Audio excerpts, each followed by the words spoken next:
Robinson.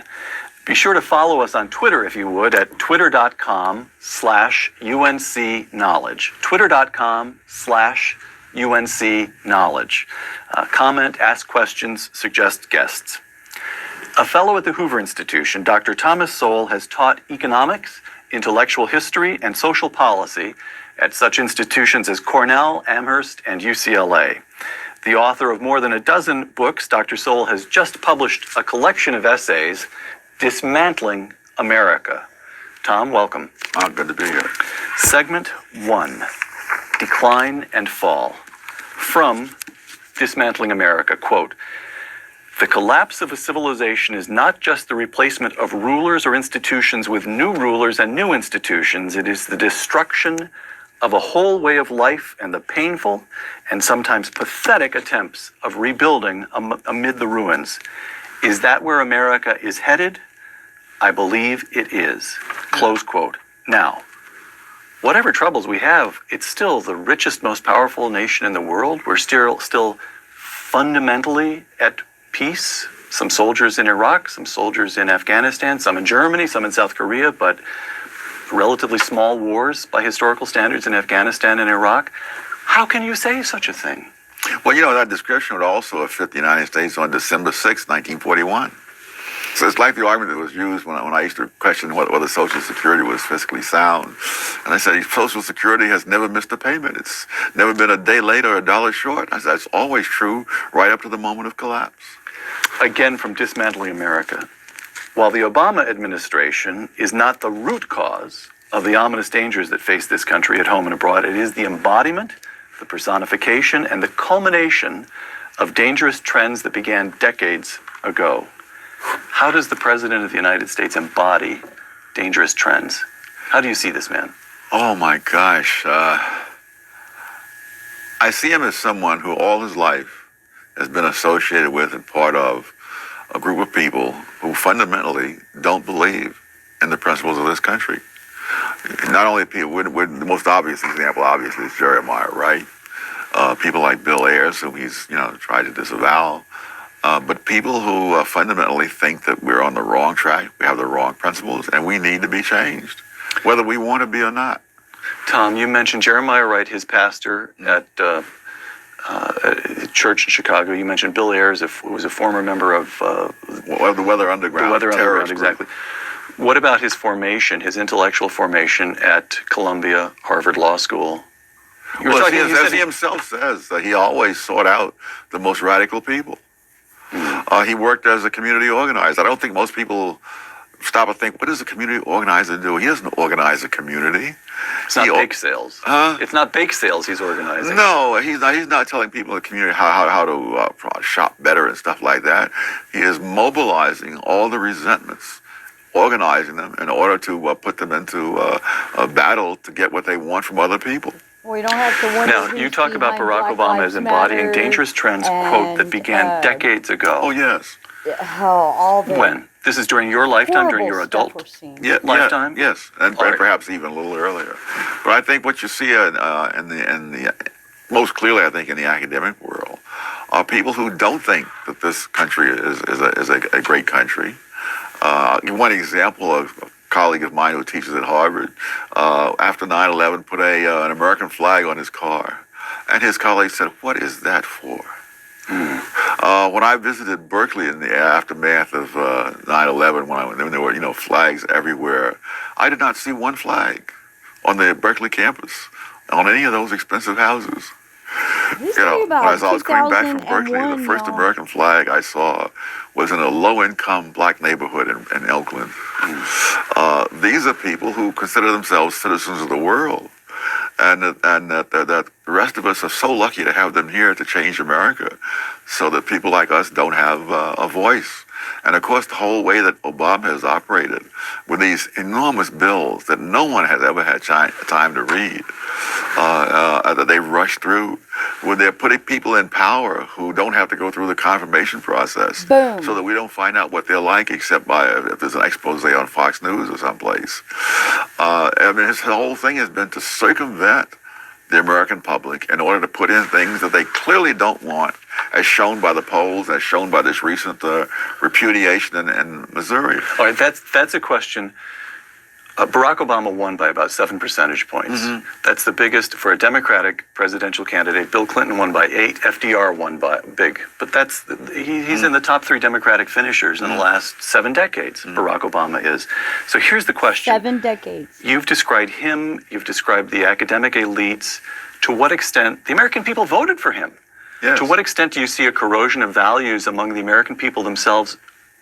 On the one hand, on the other hand, to what extent is there just a kind of creeping takeover by an elite that fails to share, that is opposed to the values that most Americans share? There's both things, and I think part of the reason so many people voted for him was that what they got through the media was so filtered. Media that they poo-pooed this man having been a member of a church run by a ranting racist. Because they wanted to believe that he was going to be a unifier. Community organizers don't unify. They divide. They polarize. That's how they get what they want. I never thought of Acorn as a unifying force in American life.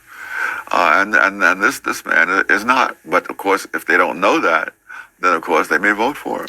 So it's the press, it's Barack Obama and the administration, it's the elites at academic institutions. But it's not just a thing that happened now. Long before Barack Obama's name became known, there was this attitude, essentially repudiating the principles of the country. I mean, it started, I think, with Woodrow Wilson, who was the first president of the United States to openly say that the Constitution, needed to be superseded. And he didn't mean that there needed to be amendments to the Constitution, which anybody can be for, but that the courts should do this. In other words, to circumvent the public, the voting public, and put in the things that the judges think ought to be put in, irrespective of what the Constitution says. Segment 2. Boom, we see it. Dismantling America. 2 quotations. The first comes from your book, Dismantling America. This segment is on marriage. Justice Oliver Wendell Holmes, you write, said that the life of the law has not been logic but experience. Vast numbers of laws have accumulated and evolved over the centuries based on experience with male-female unions.